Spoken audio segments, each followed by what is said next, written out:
Na binadamu huwa wana mambo chungu nzima. Ndio maana baadhi wametunga nyimbo ambazo wanasema kwamba viumbe wazito.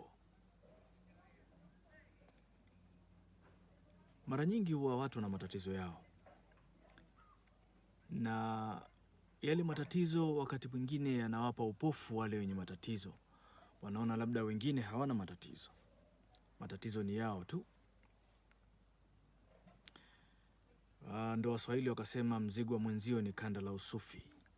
Wewe mwenzako utaona hana matatizo, hana uzito, wewe ndo mwenye uzito. Sasa aghalabu nyakati kama hizi, mtu akiwa na matatizo huwa ana imani kwamba kuna baadhi ya watu ambao hawawezi kuwaangusha, lazima watapata msaada kutoka kwao. Lakini nyakati zimebadilika, maisha yamebadilika.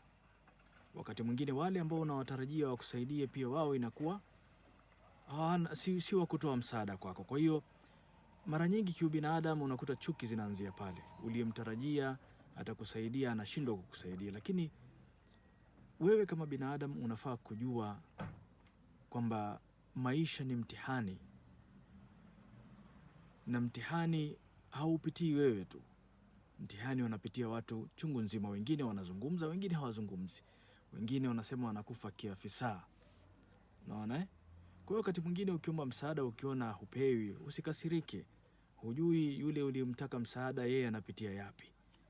Ndio maana Waswahili wanasema wakati mwingine anayekunyima msaada sio kwamba hataki, wakati mwingine huwa pia yeye hana. Kwa hiyo fahamu kuwa maisha na mitihani yanapitiwa na kila mtu. Kwa hiyo jua tu kwamba sio kila anayekunyima hataki kukupa, wengine hawanazo, na hiyo ndio akiba maneno.